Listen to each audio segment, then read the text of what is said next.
Hi friends, welcome to my channel. நம்ம சேனல்ல CTET exam related videos போட்டுட்டு இருக்கோம்.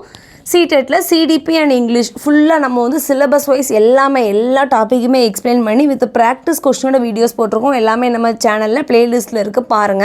இன்னைக்கு 29th December 2022 நடந்த அந்த CDP क्वेश्चन தான் நம்ம வந்து ஃபுல்லா டிஸ்கஸ் பண்ண போறோம். CDPயை பொறுத்தவரைக்கும் நீங்க கான்செப்ட்ல மட்டும் தரவா இருந்தீங்கனாலே நீங்களே வந்து என்ன பண்ணிடலாம்னா பார்த்த உடனே ஆன்சர் பண்ணலாம். நிறைய क्वेश्चन பிராக்டீஸ் பண்ணி பார்க்க இன்னும் உங்களுக்கே வந்து ரொம்பவே ஈஸியாக இருக்கும். கான்செப்டில் மட்டும் தரவாருங்க. சேனலில் தெளிவாக எல்லாமே எவ்வளோ சிம்பிளாக சொல்ல முடியுமோ அந்த மாதிரி தான் சொல்லியிருக்கோம் பாருங்கள். கான்செப்டில் எல்லாமே ஒரு கிளியர் ஐடியா கிடைச்சதுக்கப்புறம் நீங்கள் இந்த கொஷின்ஸ் எல்லாம் வந்து ப்ராக்டிஸ் பண்ணி பாருங்கள். ஓகே ஃப்ரெண்ட்ஸ், ஃபஸ்ட் கொஸ்டின் பாருங்கள். Which of the following is example of gross motor skill? அதாவது 2 types ஆஃப் மோட்டார் ஸ்கில் உண்டு. Gross motor skill, fine motor skill. Simple விஷயம் தான். அந்த கிராஸ் மோட்டார் ஸ்கில் அப்படிங்கிறது என்ன அப்படின்னா லார்ஜர் மசில்ஸை யூஸ் பண்ணி நம்ம எல்லா ஆக்டிவிட்டீஸையும் பண்ணுறது. இதுவே ஃபைன் மோட்டார் ஸ்கில் அப்படின்னா ஸ்மாலர் மசில்ஸை யூஸ் பண்ணுறது. இப்போ இங்கே கிராஸ் மோட்டார் ஸ்கில்லுக்கு தான் எக்ஸாம்பிள் கேட்டிருக்காங்க. ஆப்ஷன் 4 பாருங்கள். கிக்கிங் ஃபுட்பால் டுவர்ட்ஸ் போல். அதாவது வந்து ஃபுட்பாலை வந்து கிக் பண்ணுறது தான் வந்து என்ன அப்படின்னா கிராஸ் மோட்டார் ஸ்கில்லோட எக்ஸாம்பிள். பேலன்ஸ் இருக்கிற எல்லாமே வந்து ஸ்மாலர் மசில்ஸை யூஸ் பண்ணி பண்ணக்கூடிய ஆக்டிவிட்டீஸ் அது எல்லாமே ஃபைன் மோட்டார் ஸ்கில்லோட ஒரு எக்ஸாம்பிள் தான். ஓகே ஃப்ரெண்ட்ஸ், ஃபர்ஸ்ட் கொஸ்டினுக்கு ஆன்சர் வந்து 4, ஆப்ஷன் 4. செகண்ட் பாருங்கள். Development of children proceed from dash to dash. அதாவது சில்ட்ரன் கிட்ட வந்து டெவலப்மெண்ட் எப்படி இருக்கும் அப்படின்னா 2 types ஆஃப் டெவலப்மெண்ட் இருக்கும். எல்லாமே நம்ம சொல்லியிருக்கோம். சிஃபலோக்யூடல் டெவலப்மெண்ட், ப்ராக்சிமோடிஸ்டல் டெவலப்மெண்ட். இந்த சிஃபலோக்யூடல் அப்படிங்கிறது என்னென்னா ஹெட்டில் இருந்து நம்ம நோக்கி வர்றது. அதாவது ஃபஸ்ட்டு எப்போவுமே வந்து குழந்தைங்களுக்கு இந்த ஹெட் கண்ட்ரோல் தான் ஃபஸ்ட்டு நடக்கும். ஸோ தட் அப்படி தான் டெவலப்மெண்ட் இருக்கும். இதுதான் வந்து சிஃபலோக்யூடல்னு சொல்லுவாங்க.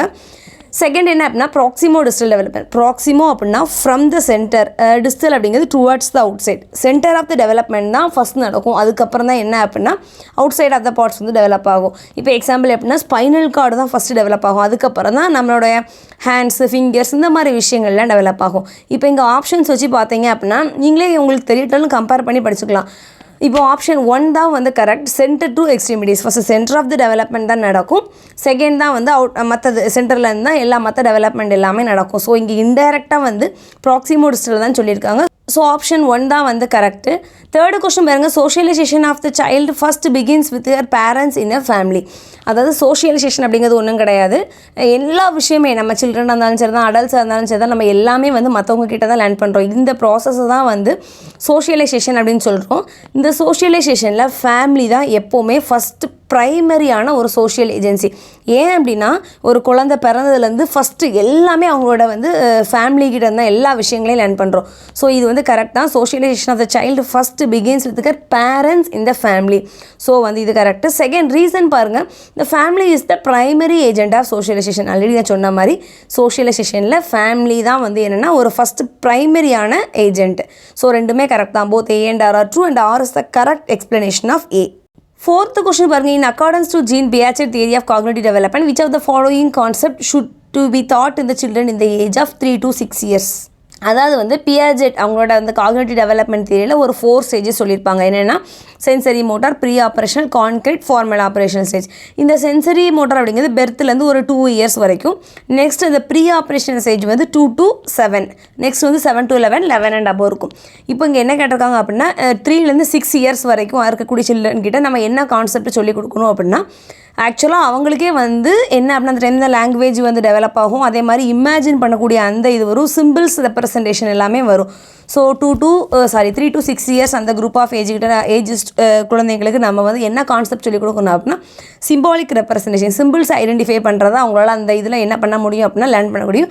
பேலன்ஸ் இருக்கிற எல்லா அந்த கன்சர்வேஷன், சீரியேஷன், அதே மாதிரி லாஜிக்கல் அப்ளிகேஷன் இது எல்லாமே அவங்க போக போக வந்து நெக்ஸ்ட் ஃபர்தராக உள்ள லெவலில் தான் என்ன பண்ண முடியும் அப்படின்னா அவங்களால ஐடென்டிஃபை பண்ண முடியும். ஸோ ஆப்ஷன் 3 சிம்பாலிக் ரெப்ரசன்டேஷன் தான் கரெக்ட் ஆன்சர். ஃபிஃப்த் கொஸ்டின் பாருங்கள். According to Jean Piaget theories of cognitive development at which stage can most children organise things objects into the categories? அதாவது எந்த ஸ்டேஜில் வந்து அவங்களால வந்து திங்ஸ் எல்லாத்தையுமே கேட்டகரிஸ் வைஸ் எல்லாம் திங்ஸையோ ஆப்ஜெக்ட்ஸையோ வந்து ஆர்கனைஸ் பண்ண முடியும் அப்படின்னா கான்க்ரீட் ஆப்ரேஷனல் ஸ்டேஜில் தான், 3rd ஸ்டேஜில் தான் அவங்களால இந்த மாதிரி விஷயங்கள் கிளாஸிஃபை பண்ணுறது, ஆர்கனைஸ் பண்ணுறது, இந்த மாதிரி விஷயங்கள் எல்லாமே அவங்களுக்கு வரும். ஸோ ஆப்ஷன் 3 தான் வந்து என்ன அப்படின்னா correct, concrete operational stage. 6th question பாருங்கள். Dash was used by Jean Piaget to describe cognitive mental concept. அதாவது வந்து பியாஜெட் அவங்க வந்து ஒரு 3 விஷயம் சொல்லியிருப்பாங்க. Schema, adaptation. அந்த அடாப்டேஷனில் 2 இது வரும். என்னென்னா assimilation, accommodation. So totally schema, assimilation, accommodation இந்த விஷயங்கள் பற்றி கண்டிப்பாக நம்மளுக்கு தெரியணும்.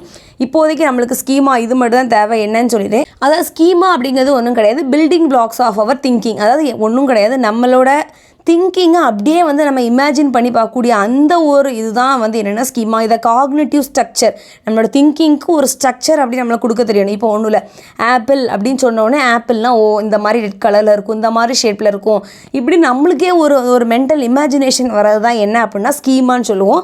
ஸோ இப்போ கொஷின் பாருங்கள், schema was used by Jean Piaget to describe cognitive mental concepts. அந்த மென்டல் அறிவு சார்ந்த அந்த மென்டல் கான்செப்ட் எல்லாத்தையுமே வந்து டிஸ்கிரைப் எதை வச்சு பண்ணுவோம் அப்படின்னா ஸ்கீமா. ஸோ ஆப்ஷன் 3 தான் வந்து கரெக்டு. செவன்த் கொஷின் பாருங்கள், Rajini judges her friends actions based on did for date mentality as per Lawrence Kohlberg theory at which level of cognitive moral development is she at present. அதாவது ஒன்றும் இல்லை, இந்த ரஜினி அவங்களோட friends action வந்து எதை base பண்ணியிருக்கு அப்படின்னா டிட் ஃபார் டேட், பழி வாங்குற அந்த மாதிரி ஒரு மென்டாலிட்டியில் இருக்காங்க. ஸோ ப்ரெசண்ட்டாக இவங்க அப்போ வந்து இந்த கோல்பர்க்ஸ் தியரியில் அந்த அவங்க சொன்ன இதில் எந்த ஸ்டேஜில் இருக்காங்க, எந்த மாதிரி ஒரு மாரல் டெவலப்மெண்ட் அவங்கக்கிட்ட இருக்குது அப்படின்னு கேட்டிருக்காங்க. இவங்க வந்து ஒரு 3 லெவல் சொல்லியிருப்பாங்க. ஒவ்வொரு லெவலுக்கும் 2 ஸ்டேஜ் சொல்லியிருப்பாங்க.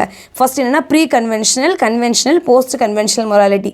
இந்த ப்ரீ கன்வென்ஷனல் அப்படிங்கிறது எதை பேஸ் பண்ணியிருக்குன்னா ரிவார்ட்ஸ் அண்ட் பனிஷ்மெண்ட்ஸ் ஓரியன்டாக இருக்கும். இதுவே வந்து கன்வென்ஷனல் அப்படிங்கிறது பேஸ்ட் ஆன் அதர்ஸ் அப்ரூவல், மற்றவங்க நம்மளை பற்றி என்ன நினைப்பாங்க, சொசைட்டியில் இருக்கிறவங்க நம்மளை பற்றி என்ன நினைப்பாங்க, இந்த மாதிரி இதை பேஸ் பண்ணியிருக்கும். இதுவே இந்த போஸ்ட் கன்வென்ஷனல் அப்படிங்கிறது என்னென்னா பேஸ்ட் ஆன் ஜஸ்டிஸ், இந்த மாதிரி விஷயங்கள் எல்லாத்தையுமே பேஸ் பண்ணியிருக்கும். இப்போ இந்த மாதிரி டிட் ஃபார் டேட் இதெல்லாம் எங்கே வரும் அப்படின்னா ப்ரீ கன்வென்ஷனல் ஸ்டேஜில் தான் வரும். ஸோ ஆப்ஷன் 2 தான் வந்து இதுக்கு வந்து கரெக்ட் ஆன்சர். 8th கொஷின் பாருங்கள், when students face difficulty in solving a given problem a teacher should scaffold students by. அதாவது என்ன அப்படின்னா, இப்போ இது ஒரு ப்ராப்ளம் சால்வ் பண்ணதில் அவங்களுக்கு சம் டிஃபிகல்ட்டி இருந்துச்சு அப்படின்னா teacher should scaffold students. Scaffold அப்படின்னா என்ன அப்படின்னா ஒன்றும் கிடையாது, டெம்பரவரியாக அந்த ஸ்டூடெண்ட்ஸ்க்கு நம்ம கொடுக்கக்கூடிய ஒரு ஹெல்ப் தான். இது எங்கே வரும் அப்படின்னா வைகட்ஸ்கி அவங்க வந்து சோஷியோ கல்ச்சரல் தியரி அப்படின்னு ஒரு தியரி சொல்லியிருப்பாங்க. அதில் என்னென்னா சிம்பிளாக 3 விஷயம் சொல்லியிருப்பாங்க. ZPD, zone of proximal development, scaffolding and MKO, more knowledgeable others. இந்த ஜோன் ஆஃப் ப்ராக்சிமல் டெவலப்மெண்ட் ஒன்றும் கிடையாது. இப்போ நம்ம ஏதோ ஒரு விஷயம் பண்ணுறோம், ஏதோ ஒரு இது பண்ணுறோன்னா ஆல்ரெடி அது நம்மளுக்கே அதில் பற்றின ஒரு நாலேஜ் ஐடியா இருக்கும். ப்ளஸ் டெம்பரவரியாக நம்மளுக்கு ஒரு ஹெல்ப் கிடச்சா இன்னும் நம்ம அதை என்னென்னா நல்லா நீட்டாக சூப்பராக பெர்ஃபார்மன்ஸ் பண்ணலாம். ஸோ அந்த own potential plus temporary help இந்த ரெண்டும் சேர்ந்தது தான் என்னென்னா ZPD, zone of proximal development சொல்லுவோம். அந்த டெம்பரவரியாக ஒரு ஹெல்ப் கிடைக்குதுல்ல, இதுதான் வந்து ஸ்கேஃபோல்டிங். அதை பண்ணுறவங்க தான் யார் அப்படின்னா மோர் நாலேஜபிள் அதர்ஸ். இப்போ இந்த கொஷனில் என்னென்னா, இப்போ ஒரு ப்ராப்ளமாக கொடுத்துருக்காங்க, அதை சால்வ் பண்ணுறதுல ஸ்டூடெண்ட்ஸ்க்கு சம் டிஃபிகல்ட்டியை ஃபேஸ் பண்ணாங்கன்னா அந்த இடத்துல அவங்க இந்த டீச்சர் வந்து டெம்பரவரியாக சம் ஸ்கேஃபோல்டு ஹெல்ப் பண்ணலாம். ஸோ ஸ்கேஃபோல்டிங் அப்படிங்கிறது டெம்பரவரி ஹெல்ப். இப்போ ஆப்ஷன் 2 பாருங்கள், presenting half solved questions to them. அதாவது அவங்களுக்கு நம்ம வந்து நம்ம ஒரு கொஷினை ஹாஃபாக சால்வ் பண்ணி வச்சுருக்கதை நம்ம என்ன பண்ணலாம், கொடுக்கலாம். டெம்பரவரியாக இது வந்து நம்ம அவங்களுக்கு பண்ணக்கூடிய ஒரு ஹெல்ப்பு, இதை தான் வந்து ஸ்கேஃபோல்டிங் சொல்லுவாங்க. ஸோ ஆப்ஷன் 2 தான் வந்து கரெக்ட் ஆன்சர். புரிஞ்சிருக்கும்னு நினைக்கிறேன். 9th கொஷின் பாருங்கள், select the correct match of the theories and idea proposed by him. நிறைய பேர் சொன்ன தியரிஸ் கொடுத்துருக்காங்க, அவங்க சொன்ன ஐடியாஸையும் கொடுத்துருக்காங்க. இப்போ ஃபஸ்ட்டு பாருங்கள், வைகட்ஸ்கி அவங்க சொன்ன தியரி என்ன அப்படின்னா socio cultural theory. So first one வந்து கரெக்ட். வைகட்ஸ்கி அவங்க தான் வந்து சோஷியோ கல்ச்சரல் தியரியை ப்ரப்போஸ் பண்ணிப்பாங்க. ஸோ வந்து இதுதான் வந்து கரெக்ட் இல்லை. வைகட்ஸ்கி வந்து கல்ச்சரல் டூல்ஸை பற்றி சொல்லியிருப்பாங்க. ஸோ ஆப்ஷன் 1 தான் கரெக்ட் 9th கொஷினுக்கு. 10th கொஷின் பாருங்கள், எ ப்ராக்ரஸிவ் கிளாஸ் ரூம் ப்ரமோட்ஸ். ஒரு ப்ராக்ரஸிவ் கிளாஸ் ரூம் எதை ப்ரமோட்ஸ் பண்ணோம் அப்படின்னா ஆர்கியூ ஃபார் நாலேஜ் கன்ஸ்ட்ரக்ஷன். அந்த ப்ராக்ரஸிவ் கிளாஸ் ரூம்னா என்ன ஒன்றும் கிடையாது. இந்த ப்ராக்ரஸிவ் எஜுகேஷன் மோஸ்ட்லி எதை ஃபோக்கஸ் பண்ணணும்னா எல்லா விஷயத்தையுமே நம்ம வந்து லேர்னிங் பை டூயிங், அதே மாதிரி real life situation, thinking skills எல்லாம் டெவலப் பண்ணுற மாதிரி தான் இது எல்லாமே மெயினாக வந்து இதில் ஃபோக்கஸ் இருக்கும்.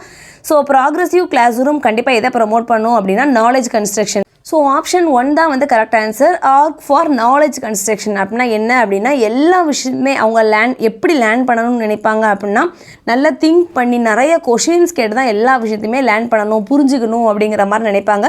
ஸோ ப்ராக்ரஸிவ் எஜுகேஷன் கண்டிப்பாக வந்து அதை தான் என்ன பண்ணும் அப்படின்னா ஃபோக்கஸ் பண்ணும். ஸோ புரிஞ்சிருக்கும்னு நினைக்கிறேன். ஸோ ஆப்ஷன் 1 தான் கரெக்ட். 11th கொஸ்டின் பாருங்கள், Madhulika is good at dancing and performing yoga according to Howard Gardner she was high levels of dance intelligence.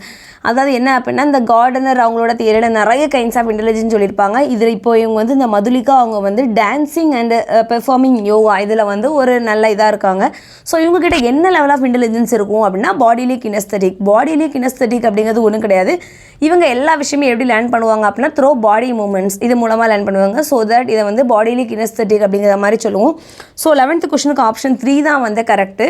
12th question பாருங்க, during question answer session a teacher is giving more opportunities to boys for asking their doubts and questions. This directly represents, அதாவது ஒன்றும் கிடையாது, ஒரு கிளாஸில் வந்து என்னென்னா question answer அந்த செஷனில் வந்து டீச்சர் வந்து என்ன பண்ணுறாங்களாம் அப்படின்னா பாய்ஸ்க்கே வந்து நிறைய கொஷின்ஸ் டவுட்ஸ் கேட்கறதுக்கான ஆப்பர்ச்சுனிட்டிஸை வந்து ப்ரொவைட் பண்ணுறாங்க. ஸோ இது டேரெக்டாக எதை ரெப்ரசன்ட் பண்ணுது அப்படின்னா ஒரு பயாஸ், ஒரு பார்ஷியாலிட்டி, ஒரு ஜெண்டருக்கே வந்து அதிக ஃபேவரிசம் காட்டுறது. ஸோ ஆப்ஷன் 3 தான் வந்து கரெக்ட், ஜெண்டர் பயாஸ். இந்த மாதிரி விஷயங்கள் எப்பவுமே என்ன பண்ணக்கூடாதுன்னா பண்ணக்கூடாது. 13 பாருங்கள், individual difference in learning phase are the result of. Individual difference வந்து எதோட ரிசல்ட் அப்படின்னா ரெண்டுமே அதுக்கு ரீசனாக இருக்கும், ஹெரிடிட்டியும் ரீசனாக இருக்கும், அதே மாதிரி என்விரான்மெண்ட், இந்த ரெண்டுமே வந்து அதுக்கு ஒரு ரீசன் தான். So individual difference in learning phase are the result of both heredity and environment. 14th question பாருங்கள், which are the following is a correct in the context of assessment. அதாவது அசஸ்மெண்ட் அப்படிங்கிற அந்த இதுக்கு வந்து எது வந்து கரெக்டான ஒரு ஸ்டேட்மெண்ட் அப்படின்னு கேட்டிருக்காங்க. ஆப்ஷன் 4 பாருங்கள், assessment for learning involves self assessment by students also. அதாவது என்ன அப்படின்னா அசஸ்மெண்ட்டில் as learning, for learning, of லேர்னிங்கிற மாதிரி இருக்கும். அஸ் லேர்னிங்னா ஸ்டூடெண்ட்ஸை பற்றி தெரியணும், அவங்க என்ன கைண்ட் ஆஃப் லேர்னிங் எப்படி இருக்குது எல்லாமே தெரியணும். இதுவே ஃபார் லேர்னிங் அப்படிங்கிறது என்ன, டீச்சர் ஸ்டூடெண்ட்ஸை தொடர்ந்து அப்சர்வ் பண்ணி மானிட்டர் பண்ணி ப்ராப்பரான ஃபீட்பேக் கொடுத்து ரீப்ளான் பண்ணணும். ஆஃப் லேர்னிங் அப்படிங்கிறதுங்கிறது எண்டில் நடக்கக்கூடிய ஒரு விஷயந்தான்.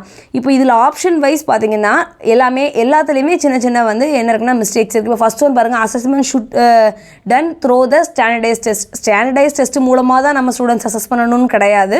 அதே மாதிரி formative assessment occurs at the end of the instruction.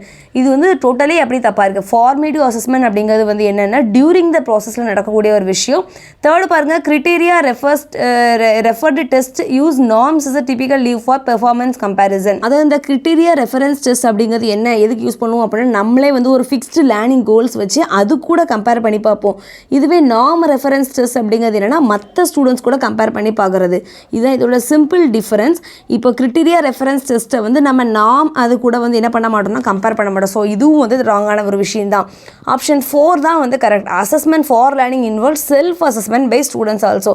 Assessment for லேர்னிங்கில் வந்து என்னென்னா டீச்சரோட ரோல் தான் அதிகமாக இருக்கும். ஆனால் ஸ்டூடெண்ட்ஸும் அந்த என்னென்னா அவங்க சொல்கிற அந்த இதை கேட்டு அதுக்கேற்ற மாதிரி அவங்கள என்ன பண்ணணும்னா செல்ஃப் அசஸ்மெண்ட்டும் பண்ணி பார்க்கணும். ஸோ அதுவும் அதில் ஒரு பார்ட் தான்.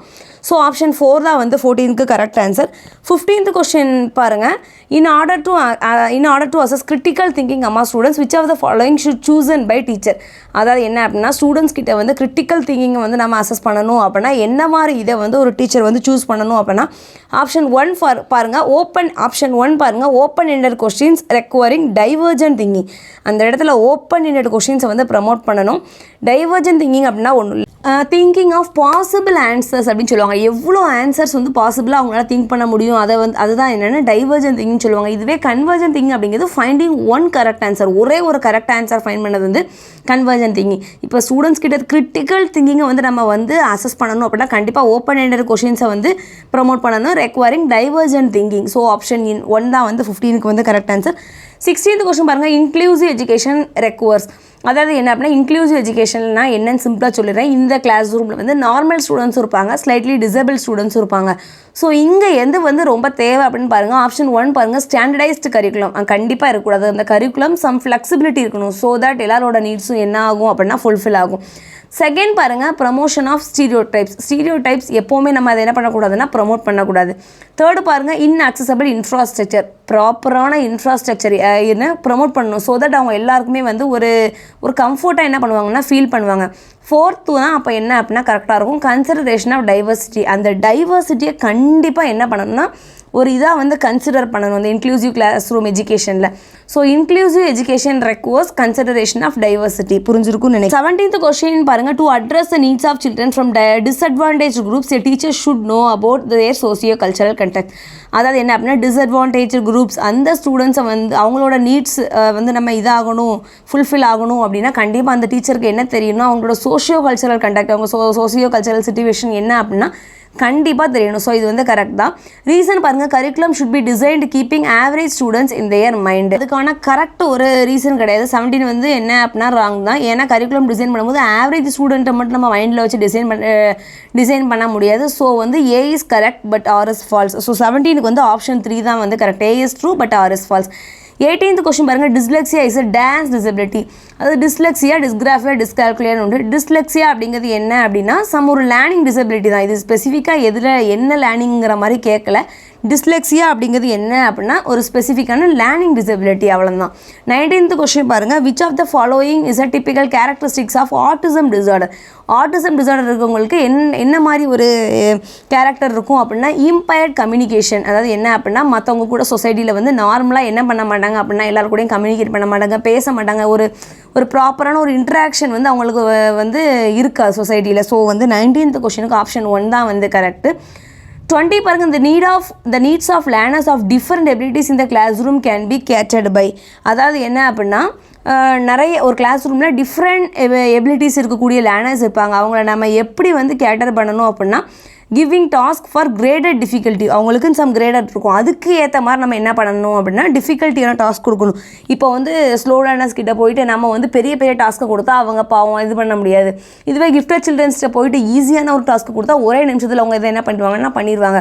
ஸோ அந்த லேர்னர்ஸோட நீட்ஸ், அவங்க டிஃப்ரெண்ட் எபிலிட்டிஸ் இருக்கும், அதுக்கேற்ற மாதிரி தான் நம்ம வந்து கிரேடடுக்கு ஏற்ற மாதிரி தான் என்ன பண்ணணும் அப்படின்னா டாஸ்க் வந்து ப்ரொவைட் பண்ணணும். ஸோ ஆப்ஷன் 1 தான் correct, giving task for graded difficulty. So 20க்கு வந்து ஆப்ஷன் 1. 21 பாருங்கள். Learning is more meaningful when the content is present in dash manor.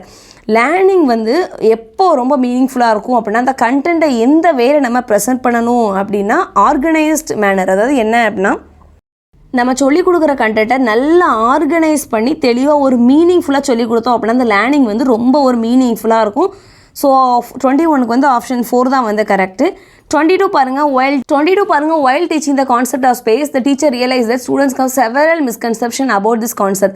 How should she represent this situation? அதாவது ஒன்றும் கிடையாது, ஸ்பேஸ் அந்த கான்செப்ட் நம்ம சொல்லிக் கொடுக்கும்போது அவங்களுக்குள்ள நிறைய ஒரு மிஸ்கன்செப்ஷன் வரும் இந்த கான்செப்டை பற்றி. அப்போ இதை அவங்க எப்படி வந்து என்னென்னா ரெஸ்பாண்ட் பண்ணணும்னு கேட்டிருக்காங்க. ஆப்ஷன் 2 பாருங்கள். Explore students reasoning behind those misconception ஆனால் ஒன்றும் கிடையாது. அவங்க வந்து எந்த ஒரு சயின்டிஃபிக் எவிடன்ஸுமே இல்லாமல் ஸ்டூடெண்ட்ஸ் அவங்க அப்சர்வ் பண்ணதை வச்சு அவங்களுக்கே ஒரு திங்கிங் இதுனா இப்படி தான் இருக்கும்னு அவங்களே என்ன பண்ணிப்பாங்கன்னா ஒரு திங்கிங்கை க்ரியேட் பண்ணிக்கிடுவாங்க. ஸோ அந்த டீச்சர் என்ன பண்ணணும்னா எக்ஸ்ப்ளோர் த ஸ்டூடெண்ட்ஸ் ரீசனிங், அந்த மிஸ்கன்செப்ஷனுக்கு பின்னாடி இருக்க ரீசனிங் அவங்க என்ன பண்ணணும்னா எக்ஸ்ப்ளோர் பண்ணணும். ஸோ தட் அது மூலமாக என்னென்னா ஒரு கிளியரான ஐடியா வந்து ஸ்டூடெண்ட்ஸ்க்கு கிடச்சிரும். ஸோ ஆப்ஷன் 2 தான் வந்து கரெக்ட் ஆன்சர். 23 பாருங்கள். Which are the following should be consider while teaching the concept to students. அதாவது வந்து நம்ம ஸ்டூடெண்ட்ஸ்க்கு வந்து சம் கான்செப்ட் சொல்லும் போது எதை வந்து நம்ம கண்டிப்பாக கன்சிடர் பண்ணணும் பாருங்கள். இப்போ நம்ம ஏதோ ஒரு கான்செப்ட் சொல்லிக் கொடுக்கணும்னா அவங்க மெயினாக எதெல்லாம் பார்க்கணுங்கிற மாதிரி கேட்டுக்கோங்க. இப்போ ஆப்ஷன் 1 பாருங்கள். Readiness to learn among learners. நம்ம வந்து லேர்னர்ஸ் கூட நம்மளும் வந்து என்ன பண்ணணும்னா லேர்ன் பண்ணணும். So readiness to learn among learners அதுவும் கரெக்டு தான். Socio cultural context of students, அந்த ஸ்டூடெண்ட்ஸோட சோஷியோ கல்ச்சரல் கண்டெக்ஸ்ட் வந்து கண்டிப்பாக வந்து என்னென்னா தெரியணும். அது கூட லிங்க் பண்ணி தான் என்னென்னா எல்லா விஷயத்தையுமே நம்ம எப்பவுமே சொல்லியும் கொடுக்கணும். 3rd பாருங்கள். Preferred learning styles of students எந்த லேர்னிங் ஸ்டைலை ப்ரிஃபர் பண்ணுறாங்க அப்படிங்கிறதுக்கு ஏற்ற மாதிரி என்ன பண்ணணும்னா சொல்லிக் கொடுக்கணும். ஸோ எல்லாமே கரெக்ட் தான். ஆப்ஷன் 4 பாருங்கள். 1, 2, 3 மூணுமே வந்து கரெக்டான விஷயம் தான். ஸோ 23க்கு வந்து ஆப்ஷன் 4. 24 பாருங்கள். Ramesh provides opportunities to children to build their knowledge and understanding through explanation, experiments and various practical activities while teaching science subjects he want to promote. அதாவது என்ன அப்படின்னா சயின்ஸ் சப்ஜெக்டை டீச் பண்ணும் போது அந்த ரமேஷ் அவங்களுக்கு நிறைய ஆப்பர்ச்சுனிட்டிஸ் கொடுக்காங்க. To build new knowledge and understand through நிறைய புதுசாக நிறைய வந்து விஷயங்கள் லேர்ன் பண்ணி நாலேஜை வந்து கெயின் பண்ணணும். த்ரோ எப்படின்னா exploration, experimentation and various practical activities. இது வந்து எதை ப்ரொமோட் பண்ணுது அப்படின்னா இது மூலமாக அவங்களோட scientific reasoning and logical thinking வந்து ஆட்டோமேட்டிக்காக என்ன ஆகும் அப்படின்னா டெவலப் ஆகும். பேலன்ஸ் இருக்க ரெண்டும் பாருங்கள். பாசிவ் இமிட்டேஷன், ஜஸ்ட் அப்படியே அவங்க வந்து பாசிவாக வந்து இமிட்டேட் பண்ண மாட்டாங்க. 3rd ஒன்றுமே தப்பு தான். என்ன அப்படின்னா ரூட் மெமரிங்கிறது உள்ளே வராது. ஸோ வந்து ஆப்ஷன் 1 தான் வந்து கரெக்ட். 1ம் 2ம் கரெக்ட். இது மூலமாக அவங்களோட scientific reasoning and logical thinking வந்து என்ன ஆகும் அப்படின்னா ப்ரமோட் ஆகும். 25 பாருங்கள். Which of the following method adopted by the teacher under estimates active role of students in learning process. அதாவது லேர்னிங் ப்ராசஸில் ஸ்டூடெண்ட்ஸோட அந்த ஆக்டிவ் ரோலை அண்டர் எஸ்டிமேட் பண்ணக்கூடிய மெத்தட் என்னென்னா லெக்சர் மெத்தட். ஏன் அப்படின்னா இங்கே வந்து ஸ்டூடெண்ட்ஸோட ரோல் வந்து கம்மி. டீச்சரே பேசிகிட்டே இருக்க மாதிரி இருக்கும், ஸ்டூடெண்ட்ஸ் ஜஸ்ட் பேசிவாக அவங்கள லிசன் பண்ணுற மாதிரி தான் இருக்கும். ஸோ இதுதான் வந்து என்னென்னா ஸ்டூடெண்ட்ஸோட ஆக்டிவ் அந்த ரோலை வந்து அண்டர் எஸ்டிமேட் பண்ணக்கூடிய ஒரு ப்ராசஸ். ஸோ 25க்கு வந்து ஆப்ஷன் 1. 26 பாருங்கள். Intrinsic motivation motivate a children to act voluntary for his own inner pleasure. Correct தான். இன்ட்ரின்சிக் மோட்டிவேஷன் அப்படிங்கிறது என்னென்னா எந்த ஒரு எக்ஸ்டர்னல் இதுவுக்காகவும் அவங்க வந்து இது பண்ணாமல் அவங்களுக்குள்ளேயே ஒரு ப்ளஷர் இருக்கும், நம்ம எல்லா விஷயத்தையும் லேர்ன் பண்ணணும் அப்படின்னு வாலண்டியராக அவங்க லேர்ன் பண்ணுற மாதிரி மோட்டிவேட்டர் ஆகணும். ஸோ இது வந்து கரெக்ட் தான். ரீசன் பாருங்கள், the teacher should promote extrinsic instead of intrinsic motivation among students. அதாவது என்னென்னா இன்ட்ரின்சிக் மோட்டிவேஷனுக்கு பதிலாக எக்ஸ்ட்ரின்சிக் மோட்டிவேஷனை ப்ரொமோட் பண்ணுங்கிற மாதிரி சொல்லியிருக்காங்க. ஸோ இது வந்து இதுக்கான கரெக்ட் எக்ஸ்பிளேஷன் கிடையாது, இது தப்பு. ஸோ ஆப்ஷன் 3 பாருங்கள், A is correct but R is false. புரிஞ்சிருக்குன்னு நினைக்கிறேன். 27 பாருங்கள், effective problem solving requires elimination of. அதாவது என்ன அப்படின்னா ஒரு எஃபெக்டிவ் ப்ராப்ளம் சால்விங்கில் வந்து எதை எலிமினேட் பண்ணணும் அப்படின்னா கண்டிப்பாக ஃபங்க்ஷனல் ஃபிக்ஸ்னஸ். அந்த ஃபங்க்ஷனல் ஃபிக்ஸ்ட்னஸ் அப்படிங்கிறது ஒன்றும் கிடையாது. ஃபங்க்ஷனல் ஃபிக்ஸ்னஸ்னால் ஒரே ஒரு விஷயத்தை மட்டும் தான் அவங்களால என்ன பண்ண முடியும்னா ஃபோக்கஸ் பண்ண முடியும். மோர் தென் ஒன்று ஆஸ்பெக்டை என்ன பண்ண மாட்டாங்கன்னா ஃபோக்கஸ் பண்ண மாட்டாங்க. ஆனால் ஒரு ப்ராப்ளம் சால்விங்கில் டைவர்ஜென்ட் திங்கிங் இருக்கணும். மோர் தென் ஒன் எவ்வளோ பாசிபிள் ஆன்சர்ஸ் இருக்கும் அதை அவங்க வந்து திங்க் பண்ணணும். ஸோ வந்து இந்த ஒரு விஷயம் மட்டும் இருக்கக்கூடாது. டைவர்ஜென்ட் திங்கிங் இருக்கணும், ஃபோக்கஸ் அட்டென்ஷன் இருக்கணும், அனலாஜிக்கல் திங்கிங் இருக்கணும், இந்த மாதிரி விஷயங்கள்லாம் இருக்கணும். ஆனால் அந்த ஃபங்க்ஷனல் ஃபிக்ஸ்னஸ் மட்டும் என்ன செய்யக்கூடாதுன்னா இருக்கக்கூடாது. ஸோ ஆப்ஷன் 1 தான் கரெக்ட். 28 பாருங்கள், a student consider the reason of his failures as lack of ability and considers ability as fixed and non-impacted by effort. This is likely to experience. அதாவது என்ன அப்படின்னா ஒரு ஸ்டூடெண்ட்ஸுக்கு அவங்களோட ஃபெயிலியருக்கு வந்து ரீசன் அவங்கள்ட்ட வந்து ப்ராப்பரானது ஒரு எபிலிட்டி இல்லை, லேக் ஆஃப் எபிலிட்டி. அதாவது அவங்களோட எபிலிட்டி வந்து ஃபிக்ஸ்டு, அதை வந்து என்ன பண்ண முடியாது அப்படின்னா மாற்ற முடியாது. அதே மாதிரி என்னன்னா நான் இம்பேக்டட் எஃபெக்ட் அப்படிங்கிறது ஒன்றும் கிடையாது. எவ்வளோ தான் வந்து அவங்க ட்ரை பண்ணாலும் அந்த மாதிரி ஒரு ஸ்கில் வந்து அவங்கக்கிட்ட, அந்த மாதிரி ஒரு டேலண்ட் ஸ்கில் வந்து அவங்கக்கிட்ட வந்து வராது, சேஞ்ச் ஆகாது அப்படிங்கிற மாதிரி அவங்கள்ட்ட ஒரு தாட் இருக்குது. ஸோ இது எதை டினோட் பண்ணுது அப்படின்னா லேண்ட் ஹெல்ப்னஸ்னஸ் அப்படின்னா என்ன அப்படின்னா அவங்களுக்கே ஒரு பிலீஃப் இருக்குது. என்னென்னா நம்ம எவ்வளோ தான் ட்ரை பண்ணாலும் நம்மளுக்கு சக்ஸஸ் அப்படிங்கிறது ஒன்றும் வராது அப்படின்னு அவங்களுக்கே ஒரு எண்ணம் வந்து வர ஆரம்பிச்சிருது. ஸோ ஆப்ஷன் 1 தான் வந்து இதுக்கு என்ன அப்படின்னா கரெக்ட் ஆன்சர். 29 பாருங்கள், concept should be presented in a way which. Concept நம்ம ஸ்டூடெண்ட்ஸ் கிட்ட எப்படி ப்ரெசென்ட் பண்ணணும் அப்படின்னா ஆப்ஷன் 2 பாருங்கள், activities their previous knowledge and schemas. நம்ம அவங்களோட ப்ரீவியஸ் நாலேஜ் செக் பண்ணணும், அதேமாதிரி அவங்க ஸ்கீமாஸ்க்கு வந்து ஒர்க்கிங் கொடுக்கணும். ஸோ இந்த மாதிரி தான் நம்ம என்ன பண்ணணும்னா ஒரு ப்ரீவியஸ் நாலேஜை செக் பண்ணி தான் நம்ம வந்து அவங்கக்கிட்ட கான்செப்ட் என்ன பண்ணணும் அப்படின்னா ப்ரெசென்ட் பண்ணணும். அதுக்கு அப்போது இந்த இதெல்லாம் செக் பண்ணுற அளவுக்கு ஆக்டிவிட்டீஸை கொடுத்து ஒரு மோட்டிவேஷனை கொடுத்து தான் நம்ம நியூ கான்செப்ட் எப்போவுமே ஸ்டூடெண்ட்ஸ் கிட்ட இன்ட்ரடியூஸ் பண்ணணும். புரிஞ்சிருக்குன்னு நினைக்கிறேன்.